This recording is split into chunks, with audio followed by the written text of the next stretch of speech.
a lot of that abusive relationship and the things that he said and the way I ended up feeling about myself carried into the relationships that I had in the majority of my 20s. So now, the woman that I am now, I look back at me at 19, 20 years old, and I wish I could go back and say, you can get out of this and you're going to be okay and you're going to live a fulfilling life and this will not haunt you forever. I don't know if how that would have changed my decision or the trajectory of my life, but I know that a lot of the decisions that I made at that time were based around the abuse in that relationship.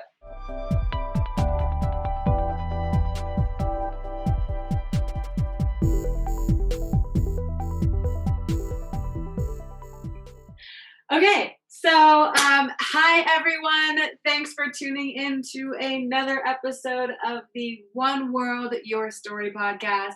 This is Jamie, of course, host and creator, and today I am joined by another one of my dear friends.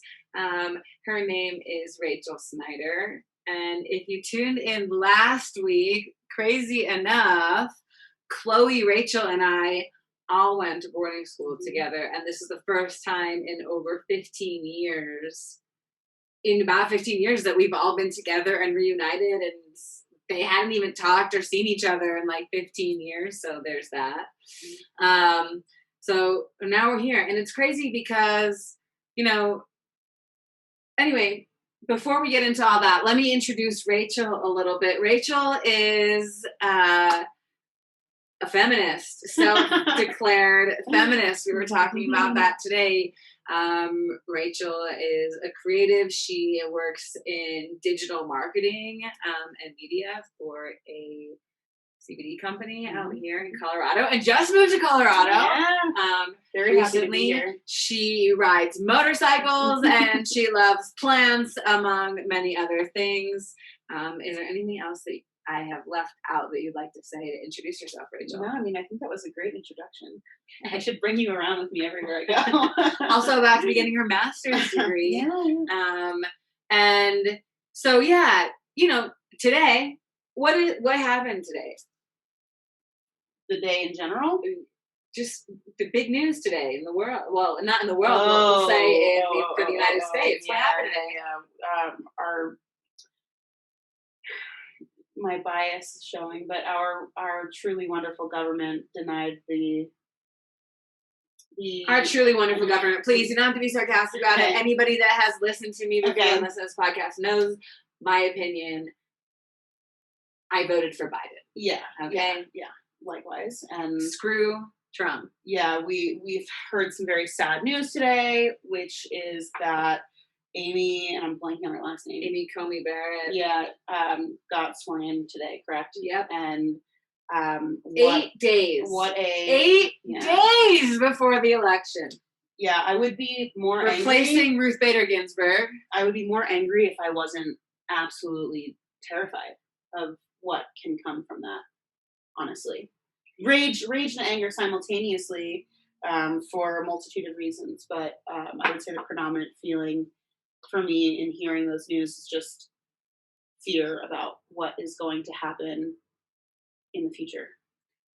Okay, sure. And by the way, there's so many things to be fearful of right now. Mm-hmm. So let's get specific about it. Right.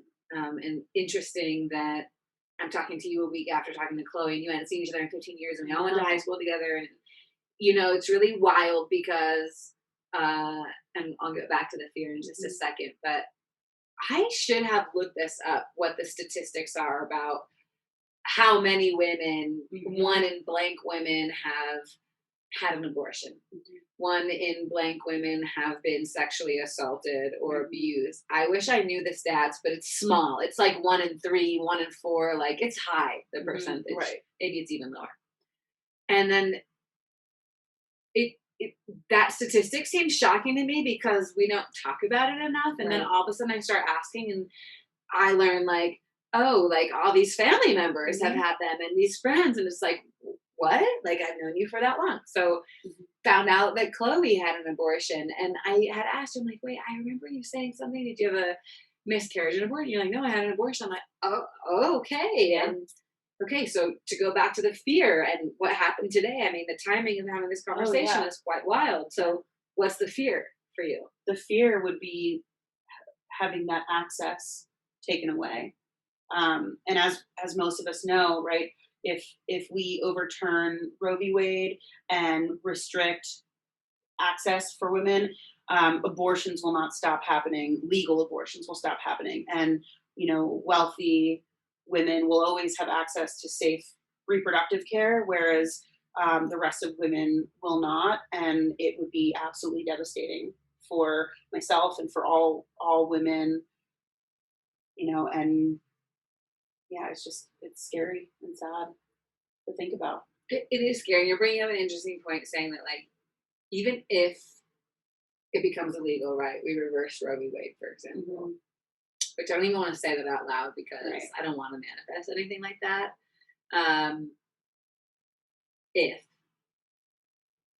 somehow, if you have enough money, you could still get access to it. If you paid someone enough, you can still get access to it because money buys anything at the end of the day. Exactly. Sadly, unfortunately, I don't know. Like, isn't that weird? Like, it's never really going to go away. People are, it's like prohibition, right? So, like, why even make the convoluting religion and law and politics? Okay. My God, there's so many directions we can go in. So, fear of not having access. So, okay, the cat's out of the bag, obviously. I mentioned you had an abortion. Let's get the scope of, like, who you are. And speaking of religion, like, what you grew up being taught. So, how old are you today? I'm 32. 32. Okay, yeah, we're the same age. Yeah. I knew that, but I kind of wanted to let her say it. So I want to just let that cat out of the bag, too. Okay, so you're 32. And you have a brother. I know this. I'm acting like I don't know. You have a brother. That's it. It's two of you. I know you don't have sisters, and you're really close with your mom. I am. I'm really close to most of my family on my mom's side as well. Yeah, and you're pretty close with your dad too, like relatively speaking. Like. Definitely. And you're older than your brother. I am. Yeah, about 2.5 years. And your brother has a kid, by the way. He does. Interesting thing to know. I know. He's 30 now. Yeah, he's 30. How old were you when you had the abortion? 20. 20? Okay. 12 years ago. That's so weird. I know. Gosh. Okay. I know, it is. It's crazy to think about. Okay, 12 years ago. That was soon after we stopped being in each other's lives, obviously, because I was in Boston and you were, I think, in Austin at the time. Or still in Jersey. So I was actually in Philadelphia. You were in Philly. Okay. So, let's go back up before even 20. What were the conversations that you remember having growing up about, and you're Jewish. I'm Jewish as well. Okay. So for me, to be honest, I don't know if this is the same for you. I don't know about anyone else listening, but like religion literally never played a part in my sex life, dating life, nothing. Correct. Same. Okay. But I think it's also important to note that though we are both Jewish, I believe, and I'll speak for myself, grew up in the tri-state area. I was in New Jersey and New York back and forth with family members. So, by nature of, I think, geography, I grew up in a more open-minded, liberal, sex positive, place. So, I didn't feel restricted in any way by any kind of religious upbringing that was occurring around me. Okay. Either way. Got it. Which is important to know. And it's interesting because I am always like, nature, nurture, which is it? I don't know. And sometimes it feels so strongly that like, no, you're born this way. I identify as queer. You're born that way. But I grew up in the tri-state area. And that had this influence on me. Excuse me. Of course it did. Yeah. Had you grown up in Nashville, would you have the same mindset? I don't know. Or Birmingham. I don't know. So which is it? So, okay. So you grew up in this liberal way. What about your parents and this close relationship with your mom? What were they saying to you about sex and sexuality and protection and what should you do? Were you even talking about it? No, we never talked about it. We didn't not talk about it. You know what I mean? I don't think that anyone. But you never had like the talk. I think that there was probably well, I think it's good to make a note that I was such a strange, awkward teenager. I've always been kind of funky and weird and had weird friends. So I think, and I wasn't really interested in boys like really young. It wasn't until I was like in my mid-teens. And by then I was in boarding school. So, I think that's also something to make note of, like Our boarding school. our boarding school, Which, right? talk about sexual repression and all of Absolutely. that kind of stuff. Absolutely. Which, if you want to get into that, you can. But sorry to interrupt. Keep going. No, I mean that's a whole nother spectrum that I feel like we could go down to, which I don't think is for this time. But I mean, just to lay it out there, like I was 14 when I started getting sent away, so like I wasn't sexually active yet. We hadn't had that conversation. And then unlike a lot of other of like, our peers, I never had sex ed at Hyde, never have sex ed. We were taught very much to not have any kind of like intimate, sexual, romantic relationships with members of the opposite sex. So it wasn't until I was like 18 that I really started to even approach having like actual This is interaction. okay. Yeah. I know this is about you and your story. It's crazy, right? And we're gonna talk about that, but I've never thought about that Yeah. in that kind of context. Like, and as I said to you, okay, so as we mentioned, Rachel and I went to boarding school together, known each other since we were 15, but haven't been in each other's lives really since we were 18. I don't know. And I never really dealt with what we went through Right. at our boarding school. Yeah. She has in a lot of ways. Yeah. And so we're talking about it. And now it's like, whoa, like as you're saying that, I'm thinking about asking you about it. And I think I should be asking myself. Okay, for another topic, another conversation. Yeah. But anybody that is listening, this is as much for everyone that's listening as these conversations are for us that are having it. So thanks for creating that space. Okay. So yeah, going back to what you were told about it and what you felt. So it's so weird. So you're in this like freedom, like tri-state area, and then 14, go to boarding school.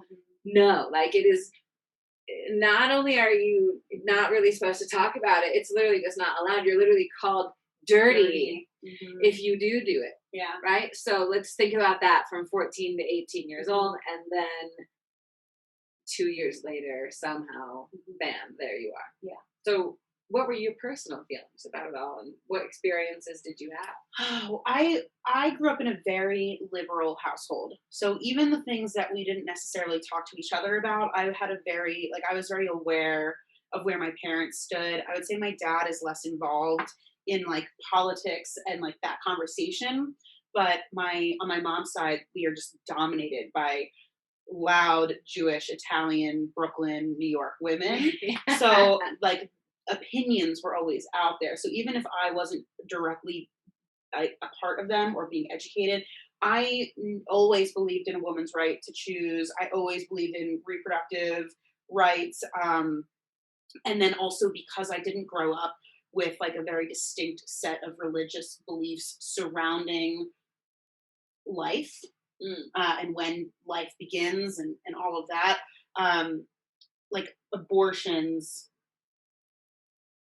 were a very neutral topic, I would say, for me. Like I didn't, until I had one, which we'll get into, I didn't really think of it in any way other than this is a medical procedure that women should be able to have. So you were always just pro-choice. It was never even a question in your mind. Yeah. Me too. And I don't know how. It was just like a duh kind of thing for me. And I think for my mom too, like just was kind of obvious. Why wouldn't it be that way? Yeah. I think the framework of my beliefs as a human being were shaped and also not shaped by not growing up. Let me say we are Jewish by blood, and there are family members in my family that are Jewish, and I grew up with Jewish practices. But my nuclear family was never religious. Like my mom, I believe, is spiritual. My dad is spiritual, but I personally did not grow up with like a deeply ingrained We're one of the Yeah. only ethno-religions. One of two, which literally means it's ethnicity and religion. Right. And so for me, the religion part of it doesn't really apply. Right.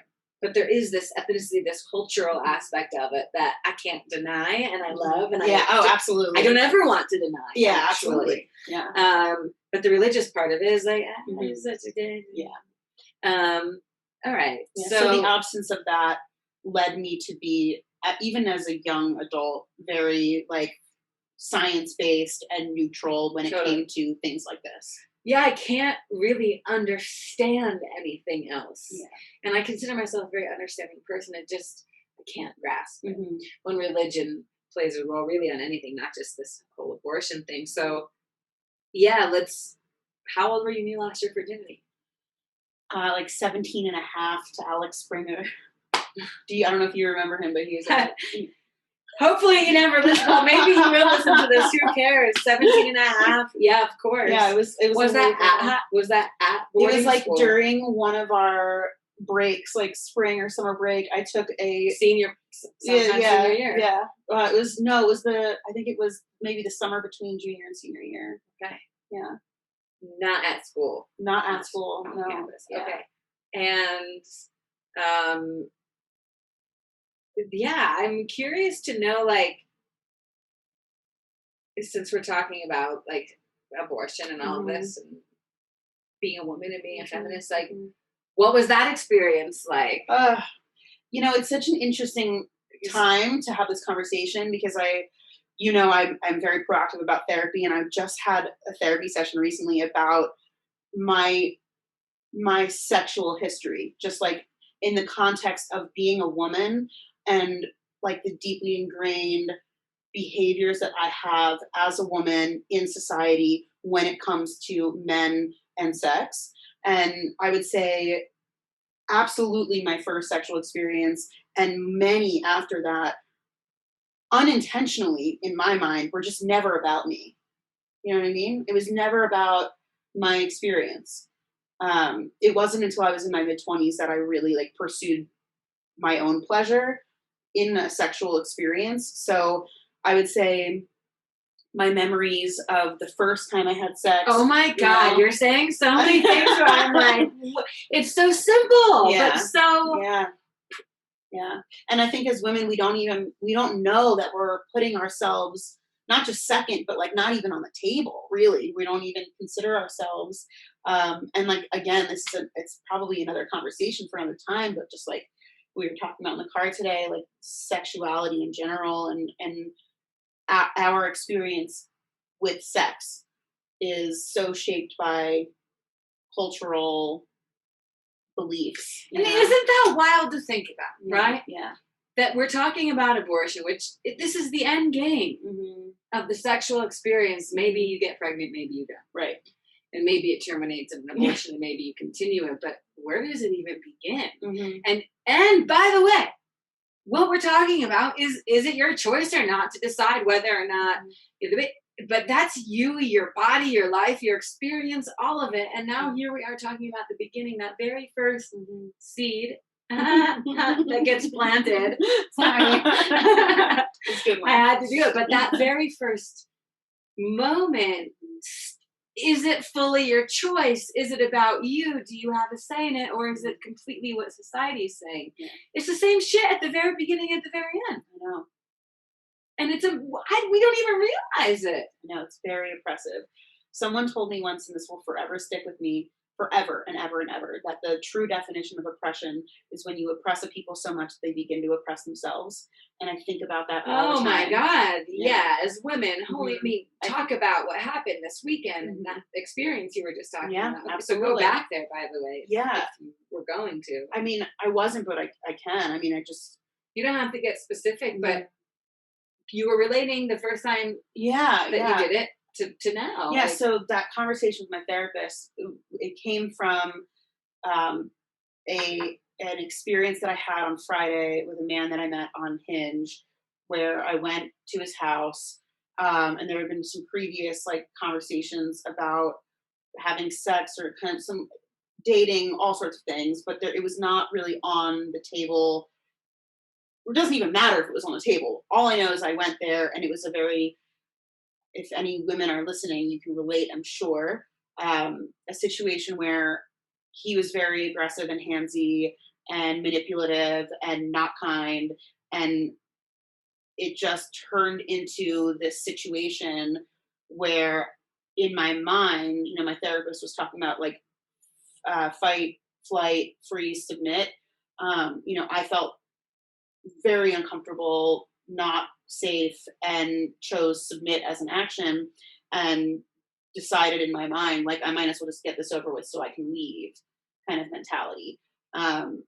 And obviously very disappointed and angry and a mix of feelings the next day. Also feeling like, wow, I can't believe I'm in my 30s dealing with this when I know that I've dealt with this in my late teens and early 20s. Like, I thought I could have learned better by now. And one of the conversations that she and I had was, as women, we are taught to submit. We have this kind of shared collective trauma when it comes to these events. It's hard to ever meet a woman who has not experienced something like this. And this is apparent when we talk to your neighbor, when we talk to our friends. Like, as soon as you start bringing up a situation like this, everyone has the same story. It's wild. It's wild because it is kind of shameful. Like, you're talking, oh my God, I'm in my 30s. Like, how is this still happening? And it's, what's wrong with me? Mm-hmm. And then you talk about it and you're like, oh, I've had that happen. Or I had this. Oh, wait till you hear this. Mm-hmm. And it's just like, what? Yeah. Yeah. So yeah, it's happening all the time. And I do think that I'm not ever the kind of person to say, generalize a group of people and or put my actions and the responsibility on something else. However, like, there's something to be said for all of that collective experience, right? So, okay, fast forward then. I mean, there's so many layers we can get into. I think that the biggest layer, right? The biggest layer is in that situation, in abortion, in birth control, the whole gambit is a glaring lack of control over our own lives. But do we ever have control over our own lives? Really? Like, we're 8 days away from an election, and we live in the most supposed democratic, free country. It's a bunch of bullshit. Yeah. Here I am telling you not to swear on the podcast before we got started. It's a fiery topic. Had a hard time with it, but that's a bunch of BS. It's this illusion of choice. Right. And to talk about. Yeah, it's perfect example is the illusion of choice. I love how you just put that. Mm-hmm. Yeah, I get to decide whether or not I'm having sex with you, kind of. Mm-hmm. Not when you insist that you love me and all of this stuff and tell me it's going to be okay 20 times until I finally cave and say yes. Yeah. Is that really my choice? Yeah. Is that really me? I don't know. Yeah. When I have media in my face all the time and the president, is that really our choice? And there's only two choices. I don't know. There's not a lot of choice. Okay. Going back to you and your experience. Okay. So something happened with that guy, 17 and a half. Clearly there was some sort of pressure there. Boom. That's it. Okay. Experiences continue then. Right. Until you're 20. What happens when you're 20? How did this all happen? So, I mean, there is a lot that happened between then and 20 that got me to that point. Feel free to get into it, any of it, if you'd like, or none of it.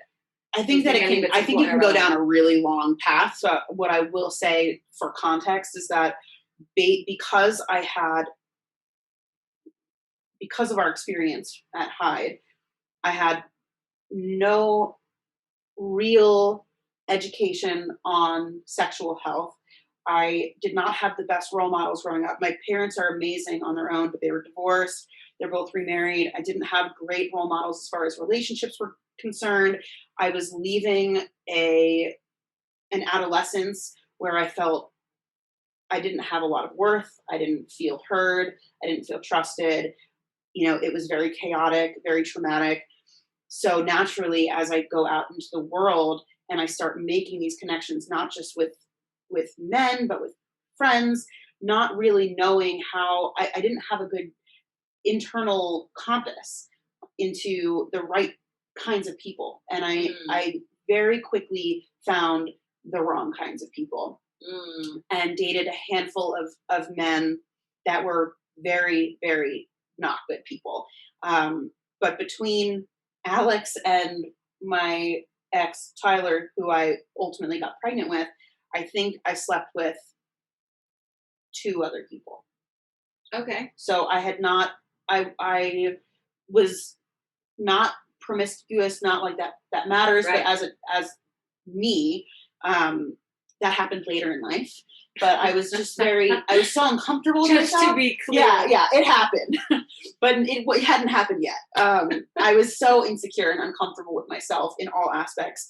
I had no real upbringing, no real role models. So every sexual encounter I had, every relationship I had was just a complete shit show or disaster.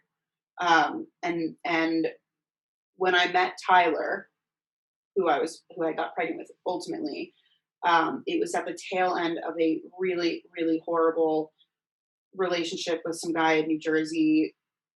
I won't even get into it. It was just an awful relationship. And I don't know, should I just like get into what happened? Go for it. Yeah. So I met Tyler at the tail end of this like crappy relationship. And I just remember I was at a party and I was at one of the lowest points of my life. Like, I don't think ever in my entire life have I wanted to die ever, luckily. But I remember in this moment, I was just so lost and so unhappy and hurt. And we connected, and he lived out in Philadelphia. I ended up moving out to Philadelphia, and it kicked off a 2-year relationship that I had with him. He was very unhealthy. I was very unhealthy. I don't hate him for this because I know how sick he was, but it was a very abusive relationship. It started out like very controlling and then turned into emotional and mental abuse and then ultimately into physical abuse. So by the end of the relationship, it was just incredibly toxic and abusive. I had not had contact with most of my friends. Even though I'm really close to my family, I was out in Philadelphia. Didn't have that connection at the time the way I have always had and the way I do now. As these things go, right? As abusive relationships go over time, very disconnected from my support system. I remember trying to leave many, many times, and he would follow me back wherever I went. And I also wasn't able to let go. Like it was very toxic for both of us. He just happened to be the abuser, but we were both sick. We found each other because we were both sick. But, ironically, I was on birth control.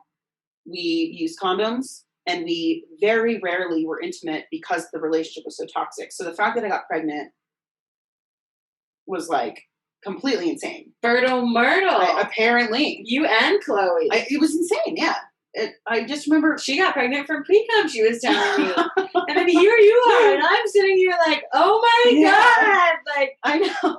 To be extra care. I mean, I know. I have friends that try for years to have sex and to have a child doing like all crazy things. Well, that was something that she mentioned is that almost added to like her guilt or feeling when she did have the abortion because she felt so lucky that she was able to get pregnant. So many women try, and that was a conflict. And I was like, wow, I don't know if that resonates with your experience, but anyway, you can continue with the story. Yeah. So I just remember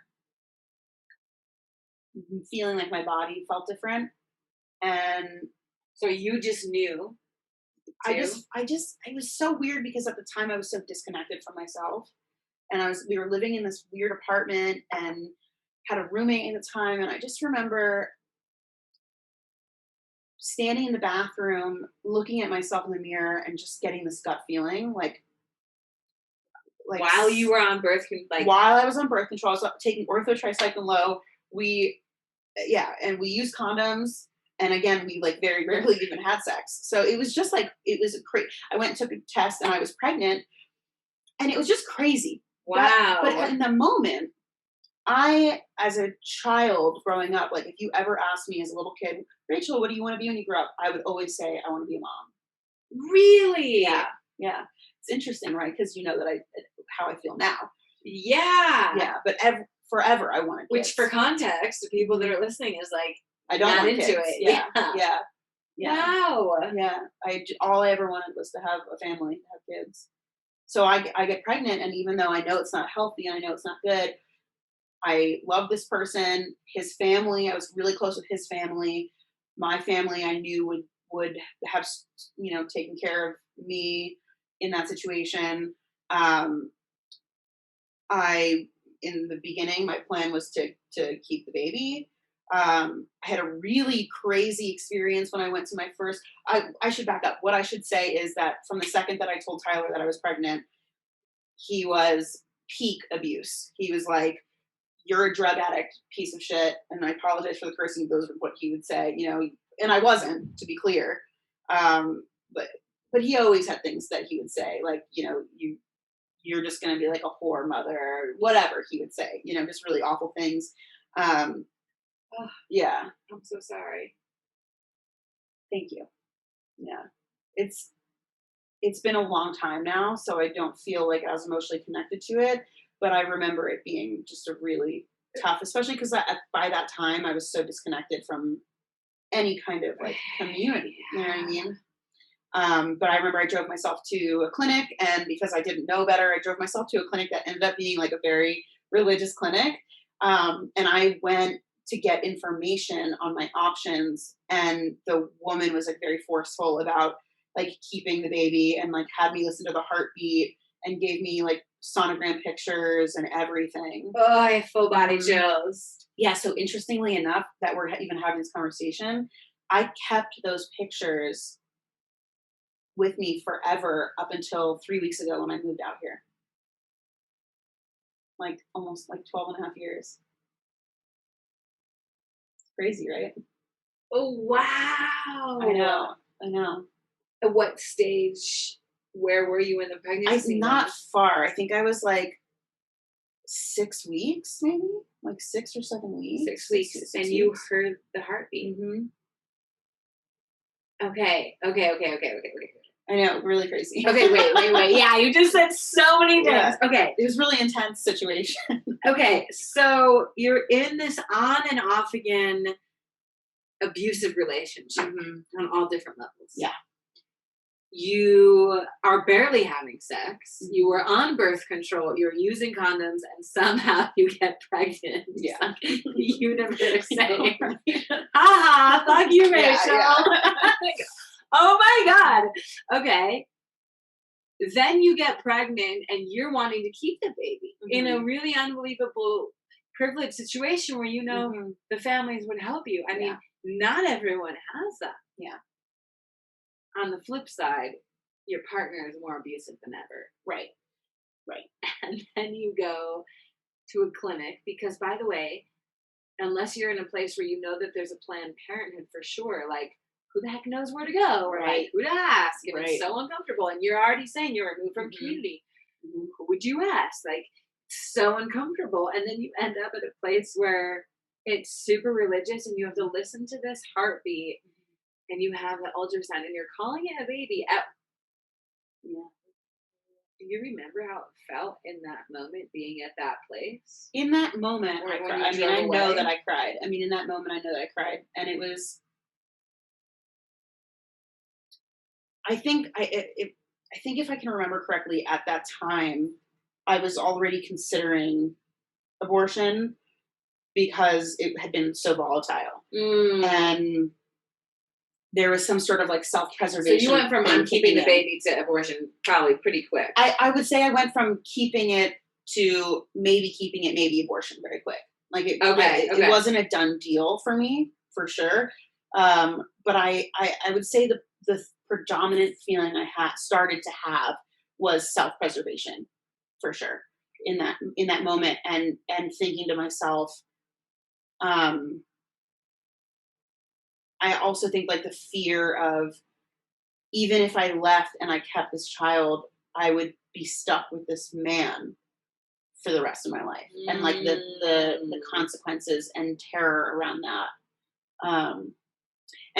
Weirdly enough, he and I have actually a couple years ago reconnected in his sober journey, and he made amends, and that in and of itself was like a really, really healing experience for me.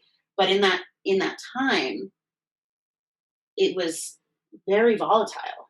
I mean, it was just a really, I know that there is a very broad range of abuse, but I think for myself as a 20-year-old, isolated in the situation, and what I was going through, I just knew, I if I stayed in that relationship, I would probably die.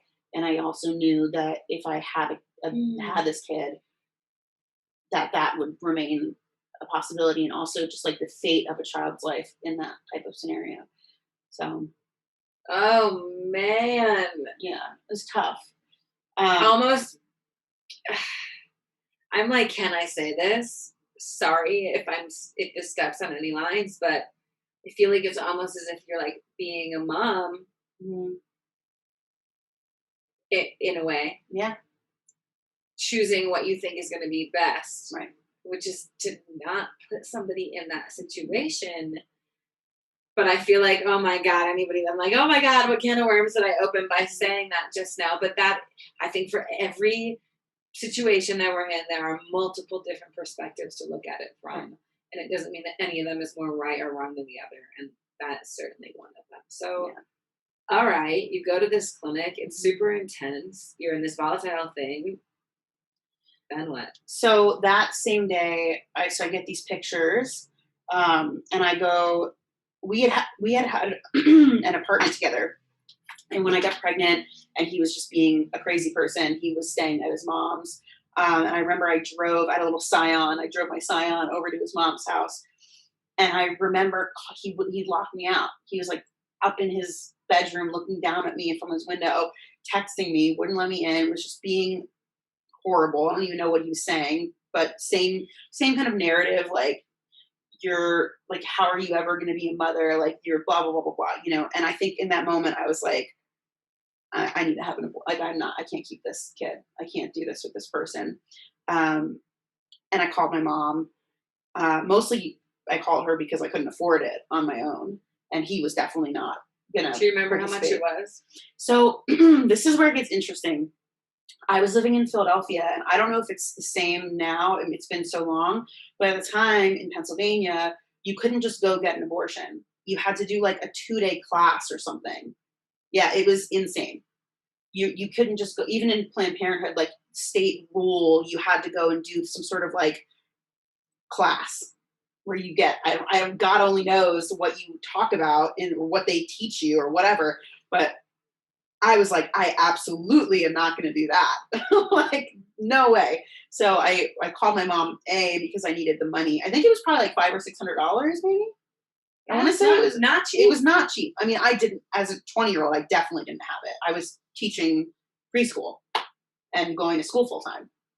I did not have that money. And I talk about the systems of oppression that keep this shit going around again. Oh my God. Okay, keep going. Yeah. So she's immediately, she knew how bad he was because I had called her a couple times leading up like that. The last probably 6 months have been really bad.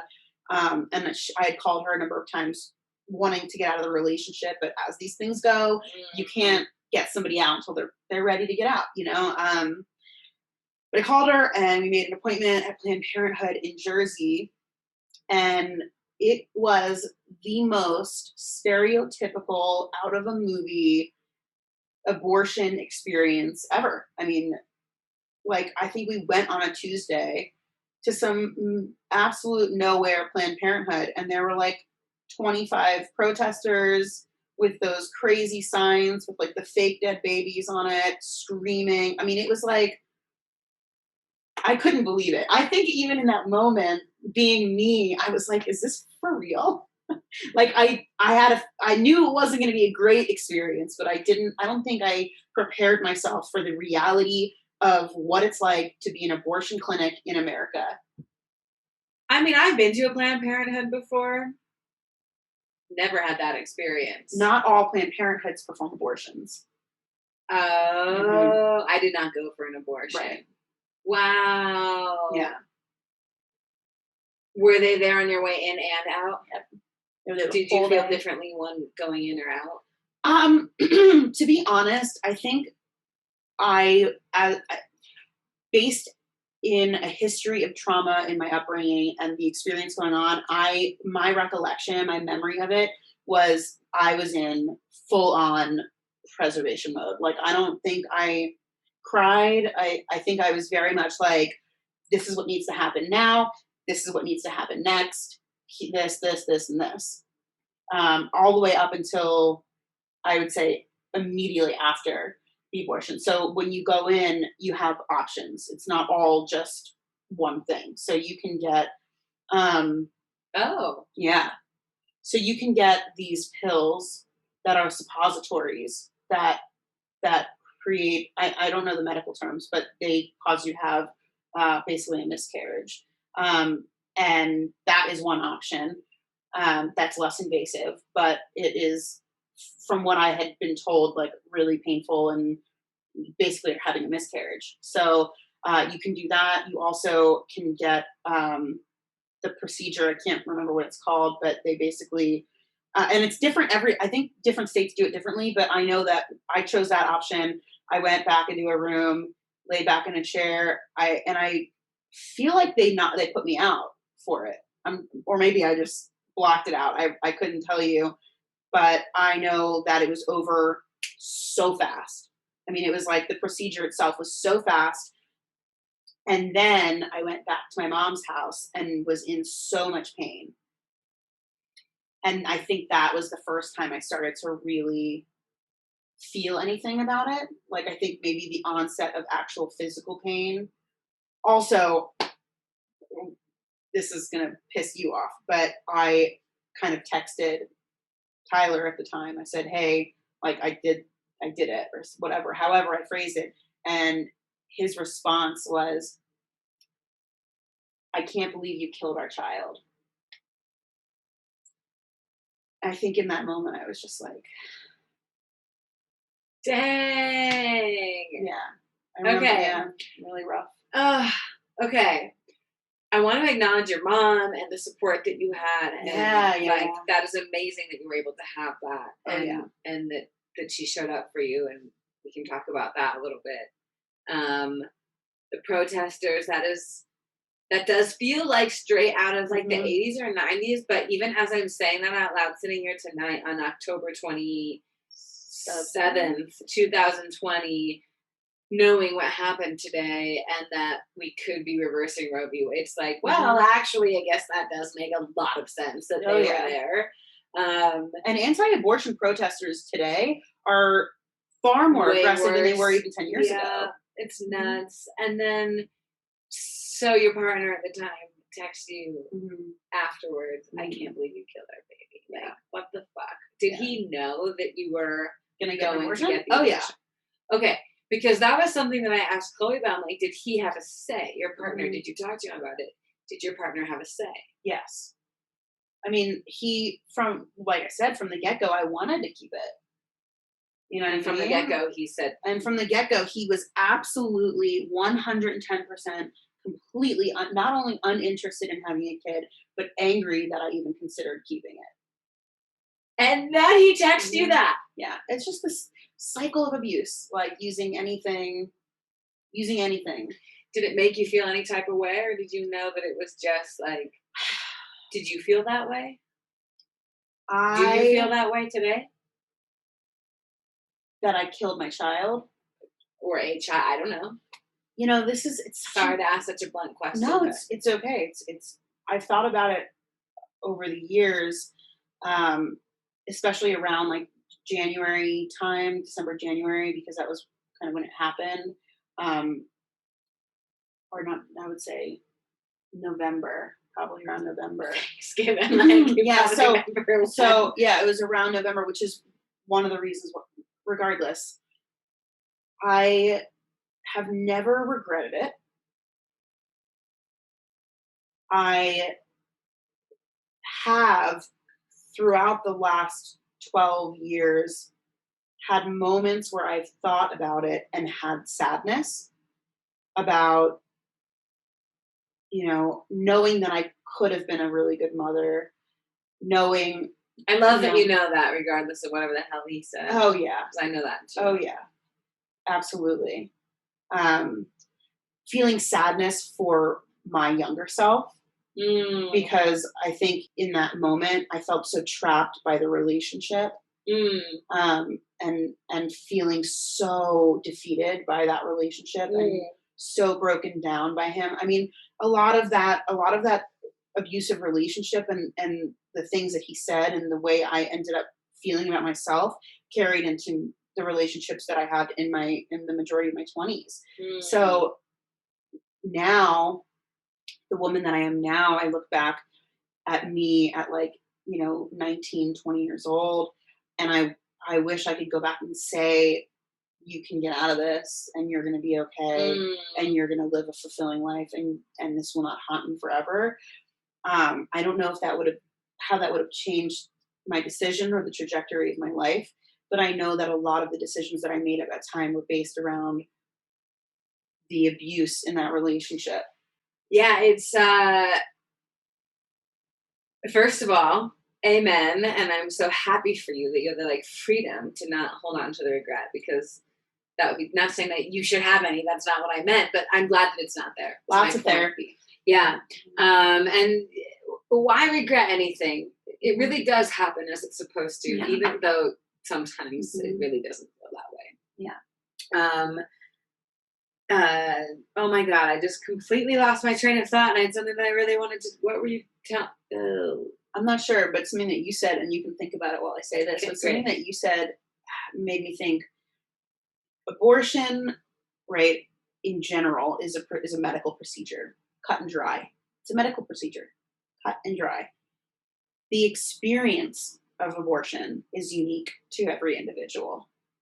And the reasons why we have them are unique to individual. Of course, there are shared reasons, but our individual experiences are all different. You know what I mean? So when it comes to things like regret, I don't see regret as a bad thing.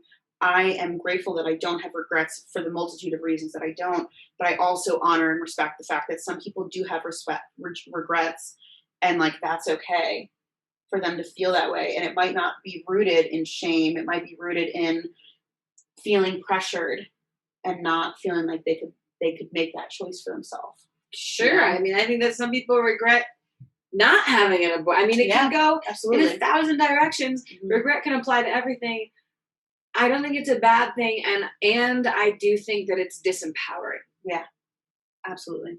To live in that is not. Mhm. There's no power in that. Yeah. I don't think. Yeah. That's why I say good for you, and I still don't remember what the heck I was going to say. So it is what it is.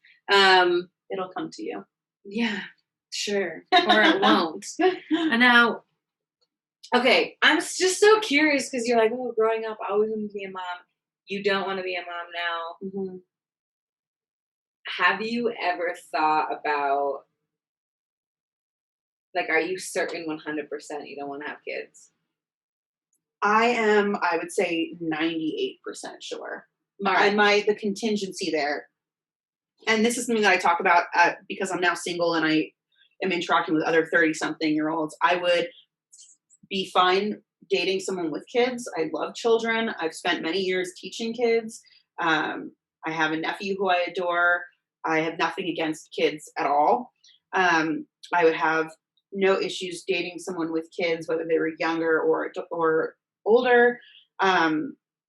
My reasons for not wanting children are these. One, I have a lot of mental illness in my family, and I've struggled with mental illness in my life. I feel very unbelievably blessed, grateful, whatever, to have had the resources that I've had in my life to be in my 30s now and be incredibly healthy and stable and not have the negative effects of that. But like as a teenager, I've really suffered and I've been around a lot of suffering. And so there are some like fears there with genetics and not wanting to pass that on, which is just a personal feeling that I have. And then there's also a very selfish feeling that has happened. It's kind of blossomed in my 30s where I feel very selfish with my body and my time and my relationships with my romantic relationships, and not feeling like I'm willing to sacrifice any of those things. Not that that has to be the case, right? I want to be very clear that like I am speaking for myself, and the way I feel for me is not at all indicative of how I feel about other Oh, parents, you know? it's clear. I think it's interesting that you feel like you even have to say that. Like, Yeah. Well, people think people have this mentality where if you say I don't want kids, they're like, "Oh, you're a child hater." Like they don't understand why you wouldn't no, want yeah, them. it's your own personal Yeah. thing. I love kids. Yeah. I felt the same way my whole life, and I'm like, I don't think I do. Like, Yeah. in fact, I'm 98% sure I don't. Mhm. The whole reason I asked the question is not about why you do or don't. It's more about like, well, if maybe you might maybe want to, maybe one day in the future, like Mhm. knowing that there's a timeline on our bodies Oh, as yeah. women. Like, would you ever think about freezing eggs? Or I don't know if like having an abortion has an effect on fertility rates, but I think it does. Like, I have no idea, but I have not gotten pregnant since, which is I don't know. I don't take birth control because I can't medically. it makes no sense. And I've talked to doctors before, and they're like, if you've gotten pregnant once, your chances of being able to get pregnant again are like very, very high.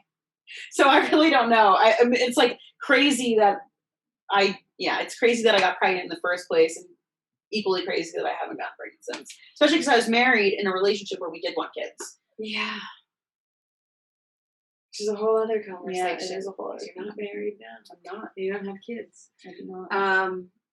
Man, okay. I just looked at my watch because I know myself and I can keep talking for a long time, and we do have to start wrapping it up here. Yeah. And just to be clear and on the record, where do you stand? I mean, I think we already know this, it's obvious, but you said you have this fear, right? Right. Because of what happened today with Amy Cooper. Where do you stand on abortion? What do you want to happen? And as somebody who's had it, speaking from experience, like what message do you want to share about that? Yeah, I would say I don't think I could stress it enough how vital the right to abortion is for all, not just women, but everybody. Um, yeah. Just remember what I was going to ask you before I keep going. Oh, I knew you would. I told you would. But so you were saying it's vital. How important, vital the right to abortion is. Yeah, I won't get into the politics of it because I think that there's like a personal aspect, but you know, just to touch on the politics of it, like there's so much. I won't get into it, but I'll touch on it. But just a touch, like as not just as a feminist, you know, I think that we are still actively in the fight for true equality as women. We are already so far behind. We are still so far away that to overturn something like Roe v. Wade is not just a threat to our physical bodies, but to our equal rights here in America, in the global landscape. It's beyond just this one particular law, right? It plays a larger role in what it means to be a woman in America. I think it plays a role, fortunately and unfortunately, right, depending on what happens, in the way that women are looked at globally. Absolutely. And that's because the globe is looking at America. Absolutely. Will they continue to look at us in a couple of years? I don't know. Things are shifting, but right now, eyes are on us, and in so many ways, we're the advanced country for how women are treated and the rights that we get. Right? Like, there's so many places where this would never even be able to be a conversation. Yeah. And so for it to be, I mean, it's scary. It is scary. It's really scary to think about. I want to make a note because I do think this is very important, that abortion and the right to have one and the people that are actively fighting to take that right away, they are taking that right away deeply, deeply rooted in religion, which has no place in politics. And that is another area that really scares me. As a woman that has had an abortion, as an American, I think it is very scary. Well, that's a whole other conversation, and there's so much hypocrisy with our Constitution, and we talk about the separation of church and state, but it's not. Yeah, but also I was very lucky to have, you mentioned it, but I was very lucky to have the resources, to have family that supported me, financial ability to have an abortion. I was able to go to a safe place that performed safe medical abortions, and that I had a place to go afterwards, and I had medicine to take when I was in pain. And there are a lot of women who, without something like Planned Parenthood, don't have any resources at all. And without those resources would be forced to either carry full term, and there are negative consequences to that, or seek out incredibly unsafe, non-medical abortions that can potentially kill them. Yeah, I thank you for acknowledging that. Your access and the resources, privilege, we'll call it. For anybody who's not watching this and just listening, which is the majority of our listeners on this podcast. For context, Rachel is white, middle, grew up upper middle class, white, Jewish America. So privilege and oppression and all of that, right?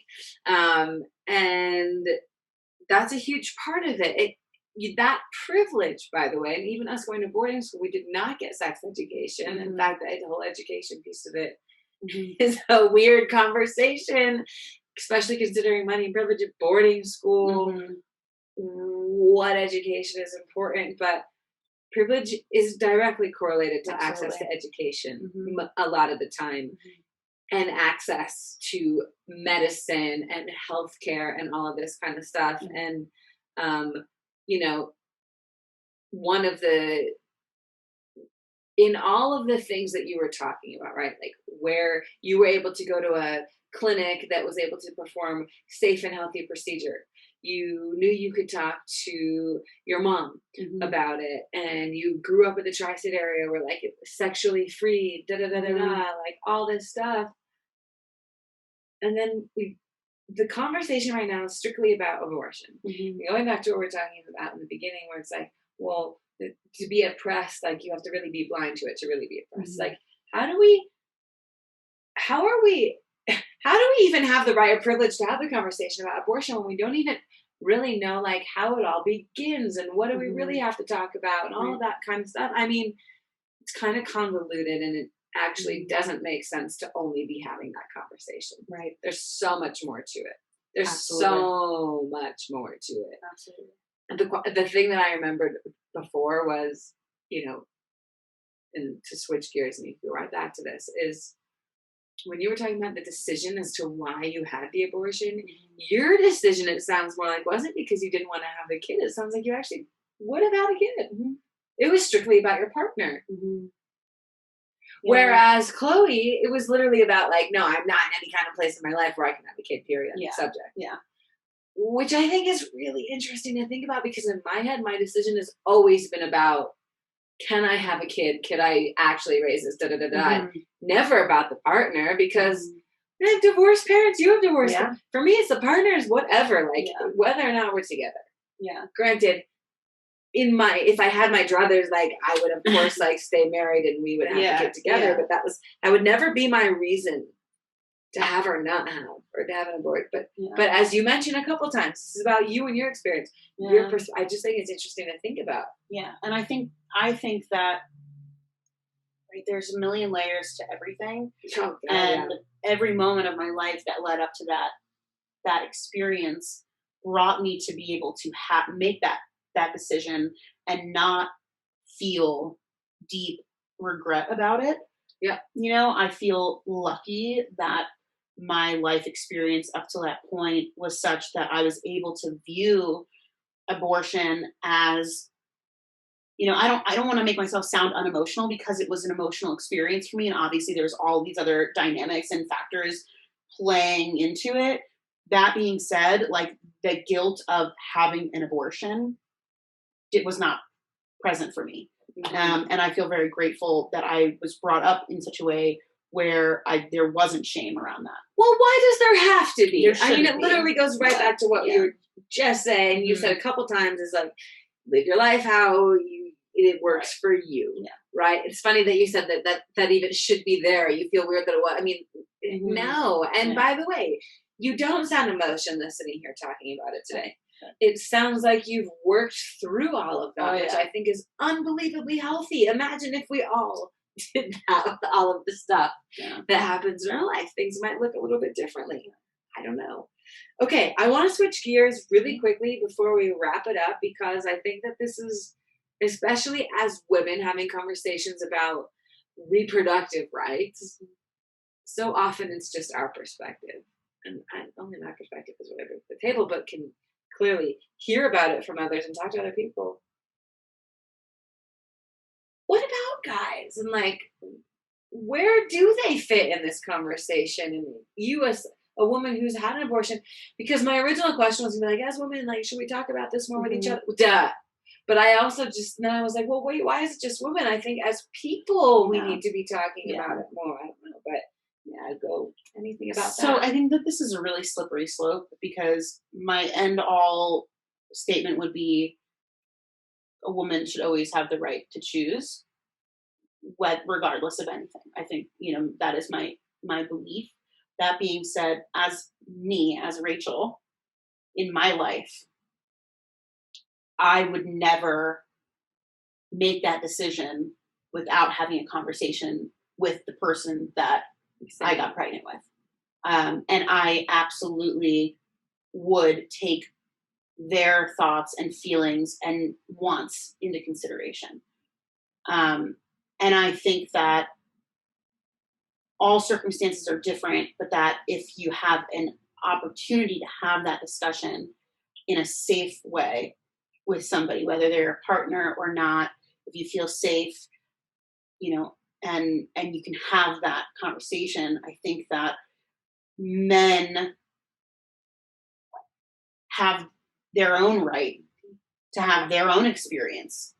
Absolutely. In this process, and I really reject this like feminist perception where women just like flip the bird to dudes and they're like, I'm going to go have abortions whenever I want, like whatever this crazy narrative is. That's just not what's happening. And I also don't believe that that's what should be happening. I think that men have a right to have a place at the table, to have that conversation about the future of, a child that may or may not come into this world. Such a wild, but it's a slippery slope. It's a wild thing to think about, right? Yeah. Because for those 9 months, well, you know what? I can't really speak to it because I've never really had a kid. You don't kind of have a kid. I've definitely never had a kid, and I've never been pregnant. And so I don't know if there's these lasting effects of having a kid. I'm sure there are. But I was going to say, it's like those 9 months where it is your body as the woman that has to go through that and make a lot of sacrifices and have everything change. It's also the guy, though, that did get pregnant in a way. Not that they got pregnant, but you know what I mean. Like, it doesn't take one. It's got to take two to make that happen. But yeah, I mean, God, there's so many layers. There's so many layers, because another thing that we didn't touch on and don't have time to touch on, but also like what your beliefs are about like when life begins. You know what I mean? Yeah, that's a whole other thing. Yeah. But I'm like, I know there's women that find out they're pregnant and literally never tell their partner. Yeah. And we'll just go get an abortion, and it's never a conversation. Yeah. Well, that's why I bring it up, because if you if you don't view, you know, if you don't view it as a child, then it really is cut and dry medical procedure. You But know, you're still pregnant. correct. It's a very, very, very tough topic to discuss. Yeah, I mean, but again, it's personal. Right. Yeah, absolutely. I'm a little bit playing devil's advocate with you. Same. Personally, I would always talk to my partner. Even if it was a one night stand, I would find that person and talk to them about it. That is just how I would choose. Yeah, it's a woman's choice. But it is ultimately, I deeply, truly, to the ends of the earth, believe that it is a woman's right to choose. Period. God, every part of me wants to be like, yeah, done. I'm sitting here like, It's tough. The only thing I know I can say is this.